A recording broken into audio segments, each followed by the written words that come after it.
So continuing here, we saw pretty much the flexure theory for like any an homogeneous material. Okay. However, when we're talking about reinforced concrete, we have to have specific careful. We have to be careful here, and this is important. Why, Yuri? Because concrete, guys, is a very it's a very interesting material. Okay, the material of concrete is quite interesting because we have something that we call cracking. Okay, so plain concrete is actually not really good whenever we're designing because we would have to have enormous sections so to avoid cracking it. And even though it would have a lot of material, if it would crack, probably the whole structure would collapse. And this is why we call it reinforced concrete design, because what we do is that we add reinforcing within the section. Okay. So one thing that you must understand of the design of reinforced concrete section is that we are going to put the steel whenever we have tension. Okay. So going back a little bit on the bending moments here, as you can see, we know that the maximum bending moment, it occurs on the center of the beam. Okay. And of course, in this situation, it increases all the way from the support to the center of the span. In this situation, the bending moment is actually a unit of measurement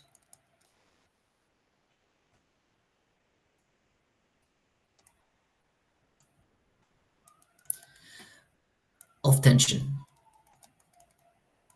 Okay, so we want to know where there's tension in reinforced concrete. And this is where it gets a little bit confusing when we're talking about the US, is because the bending moment is the opposite. But here we know that the bending moments, they will create tension on the bottom part of the bin. So this is where we would actually add steel. That would be where the reinforcements would be placed. Okay, and this is why whenever we're designing reinforced concrete beams, we want to know how much steel we need for that specific cross section to uphold that specific load. And this is what we're going to do in the example number one, right? All right, now that we know why we need reinforcing steel, the beam flexure theory with concrete is quite similar. Here at the top, let's suppose is the same situation from the previous example. We were going to have compressive stress here on the top, and the bottom we're going to have tension stresses, okay? So during the flexure of concrete, we know we have a unit that we call the ultimate strain of concrete, usually varies between codes, but it's around 0.0035 for the ACI. And this number is not necessarily needs to be 3.5 over 1,000. It can be 3 or sometimes 4, depending on the level of stress or the level of strength of your concrete. And on the bottom here, everything below the neutral line, we know from experience that the concrete is going to be cracked. All right. So this part here, we do not consider the strain in concrete, but we consider the strain still. So let's just call it ES, right? So we want to add a specific amount of reinforcing steel in the way that we can have economy both in adding steel and select the cross section of concrete. So that's the main idea we want to do as an engineer. Okay. So here, as you guys remember, every time we have strain, sorry, we're gonna have stress. So in terms of steel, we're gonna have the T force, and for concrete as well, we're gonna have what we call the C force here as well, capital C. But this is where it gets interesting. For the strains in concrete, we consider a linear elastic, but when we're talking about stress, it's different. Oh, Yuri, why is that so? Because the concrete, whenever it reaches ultimate strain, we would not have a linear distribution of strain. We would have a nonlinear distribution. This is what we call, for the theory, Whitney Stress Block. And this is quite difficult because it has a parabolic shape to determine. So whenever we're calculating the area, it's a little bit difficult. So what we do is actually we make it an equivalent rectangle section, okay? And this rectangle section here, it's pretty much equivalent to the Whitney stress block for concrete. Its height or depth, it's going to be the neutral x, c, times what we call a factor called beta 1, right? So its height, it's a little bit smaller than the lower c here, okay?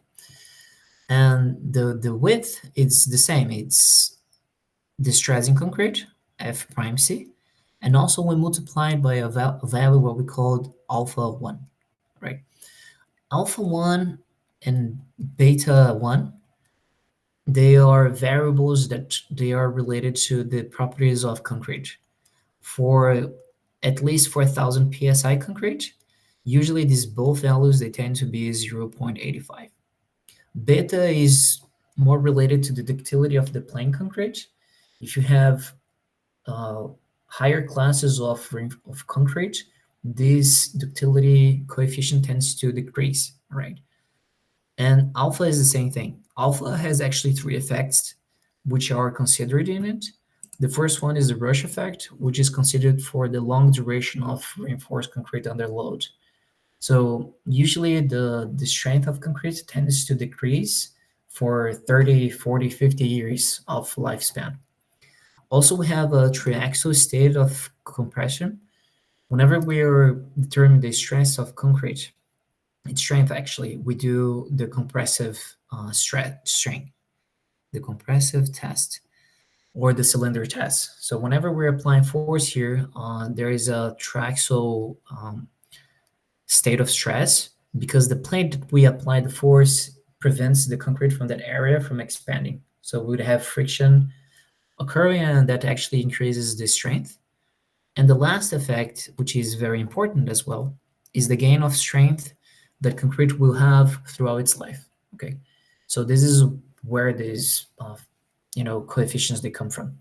If you get to the book from McGregor, here it explains to you these values. Okay, they are according to the ACI. Okay, so for lower than 4000 psi, beta 1 is 0.85. For above this value, you have to use these questions here, these equations, sorry. And the same thing for alpha.